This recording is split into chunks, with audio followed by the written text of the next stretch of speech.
Okay, I think majority of the fans of My Hero Academia's manga can agree with me that Mirko, she's a baddie. She's a badass biatch. Oh my gosh, the last 3 chapters of My Hero Academia, 261 through 263, have been freaking insane with Mirko. Even though it's not having, like, you know, you don't got Deku, Bakugo, and Todoroki pretty much at all in those chapters. Like, you don't have them. But when you have some side characters that are kicking major ass and becoming quickly some fan favorites, you know you're doing some shit right. Especially, this is just the beginning of the war. Like, the war is just starting, baby, and we got insanity with all these Nomu, Mirko, Dr. Maruta, Shiga. All of this shit is freaking insane. Let's talk about My Hero Academia.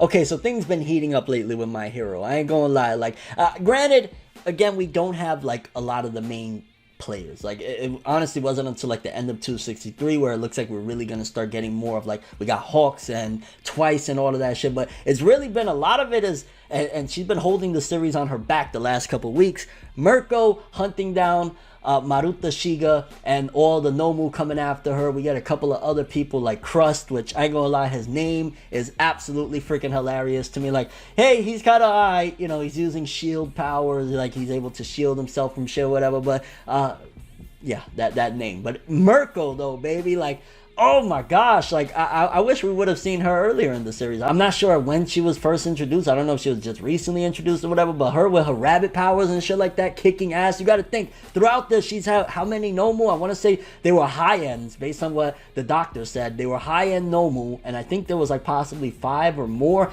and she is kicking major ass. She got blood on her face, and I love, one of the things is like her character traits, and of course the facial expressions that she is making, that is making it really hard to not like this character, because she's getting bodied, you know, she's taking a lot of hits from the Nomu, and she just keeps on, you ain't getting away, old fart, you ain't getting away, you old bastard, you is not going nowhere. She keeps on hunting him down, and seeing his expressions of him being scared, and a lot of sacrifices from his little baby Nomu. You can tell based on a lot of this that, first of all, this has been his life's work. I mean, if you think about it anyway, as old as shit as he really is, and how long he been around since the All For One days, when All For One was, you know, really truly at his peak and shit like that. He's been around for a while, and this is his love and his passion. Like, he feels really bad, and he feels like, oh man, you know, this is terrible when some of his Nomu are getting killed and shit. So you could tell that this is something really, really deep to him. I'm curious if we're going to get intel as to what led him to doing all of this and joining up with All For One to begin with, considering, again, like, he really loves this shit. And we also get a lot of interesting things, because you got to think about it. Right now,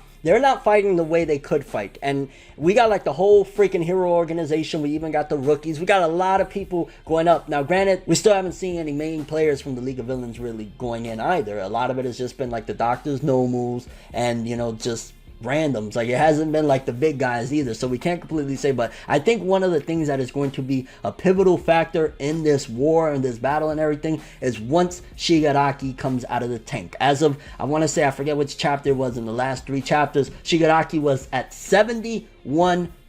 Once he is fully complete, or once he is taken out of there, you got to think, if he's supposed to be the successor for All For One, and he's supposed to be like the greatest masterpiece that Maruta Shiga has created up until this point, he's probably going to come out of that tank and be a godlike monster, destroying everything in his path. Because just look, he already had one huge power-up alone with the Gigantomachia following him, and everything that happened with the My Villain Academia arc with him and shit like that. So he already had one major power-up. But then on top of that, you got another gigantic power-up with possibly multiple quirks that are added. Because a lot of things that the doctor was saying, this shit is like with the Nomu in particular, like, you know, he could add multiple quirks and all this shit. So if Shigaraki comes out of that tank, and especially if he has the opportunity to get to 100%, I don't know if it's possible, because you got to think, he was saying with one of the Nomu, or a lot of the Nomu, the high-end ones, it took like 10 hours for them to just finally stabilize and shit. So I don't know if they got the opportunity in time, but if Shigaraki is capable of getting to 100%, I could just imagine him coming out of that tank and like slaughtering tons of heroes. I ain't gonna lie though, there is a part of me that wishes like it wasn't this sudden thing, because you even have the one dude that is like, Bubagawara, fuck this all, you know, he's talking about how Twice basically messed everything up because he was the one that dropped the dime, giving Hawks the information, and even though it was really Hawks that screwed them all because they were trusting him, like, that was kind of a silly idea of them or whatever. But I wish they had more time and it was more of an, because just imagine right now, right? The Doctor's scrambling. Shigaraki, if he comes out of there, he'll probably be able to take on a lot of these dudes. I don't know if he'll be able to go up against the high-end ones. Like, that'd be crazy if Shigaraki is able to, like, take out Endeavor or some shit. That would be freaking nuts, because I don't know, that's a little bit of a crazy jump right there. But imagine if they were completely ready for this to happen. Because then you also got the dudes from the Liberation Army. You got people from the League of Villains. You got a lot of people that it would give the heroes a run for their money. But the way things is falling right now, I don't know exactly how this is going to go. Because I was expecting like this massive all-out war is about to go down and everything. But with Shigaraki not even being ready, the Doctor scrambling for time, trying to get away, Mirko on his ass, which for some reason I see once Mirko gets to the Doctor, I don't feel like she's going to be able to get the job done. As awesome as she's been taking out all these Nomu and everything, I just feel as though once she gets to him, something bad is going to happen. Either Shigaraki's going to come out the tank and just like kill Mirko right there. That would be freaking crazy. In fact, crazy theory right there. Shigaraki's going to come out the tank and the first thing he's going to do is kill Mirko before she's able to do anything to the Doctor. I'm calling it right now. Who knows though? Because I mean, even the Doctor said he can't get away right now. He's really kind of screwed. Like even with you know all the Nomu that are falling and everything, there's no way. In fact, there's even heroes that are busting shit down, because in the latest chapter, which it was kind of interesting, it seems as though little by little Horikoshi wants to kind of just have the smaller players from the manga do things, because the latest one was like a Kaminari centric chapter, which Kaminari's cool and all. I still was more excited about Mirko, just being honest, but Kaminari, there was some cool bits, I ain't gonna lie, like the love relationship where he's just like, oh man, you know, him and Jiro having that connection and shit like that. It was cool, but again, I more so see it as Horikoshi's using the opportunity for the start of this war to just give smaller players a chance to shine before we get to the big dogs, before we get Deku, Bakugo, Todoroki, the main heroes, Endeavor, all of them, because if not, then what chance are we gonna have any of them do anything once really things start popping off? And once Shigaraki gets out of the freaking jar, it's gonna be a wrap. And the part of the latest chapter that really got me, like, don't get me wrong, again, it was dope to see Kaminari being useful and using his powers, and it looks like he's gotten even stronger, and he has a love connection with Jiro now, or at the very least some type of romantic connection, because they appreciate each other. The end of the chapter with Hawks bopping twice to the ground, which I ain't gonna lie, when you see the panel of Hawks' eyes, he kind of looks like Batman, but like a more bird, like call him Birdman. Hey, somebody get Baby a Cash Money. But no,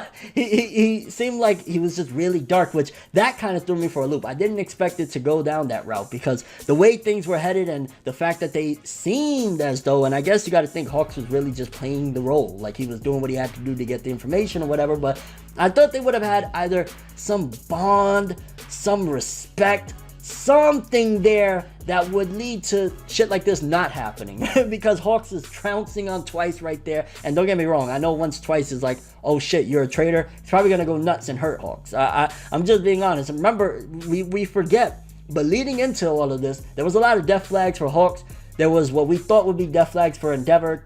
Kind of turned out more about his family, but then again, you never know. But I didn't expect things to go this route. I honestly thought that it was going to be that in the midst of the war, Hawks or Twice, one or the other would save the other one, and that's still possible. I think right now Hawks is just doing what he has to do for the hero organization, and the fact that all the chips is falling, so might as well show my hand now, screw it. But that kind of hurts, because it was like, damn, they look like they had a friendship going on, what the hell? And honestly, Horikoshi been in his bag lately with the war. Like, again, I appreciate the fact that we're not getting the main players yet. We get Kaminari, Jiro, Mirko. None of these are like mainstay characters and shit like that. But the plot is still moving nicely. I think a lot of that you could attribute to the Doctor, which he's like one of the main core-centric pieces of all of the villain organization, especially working on Shigaraki.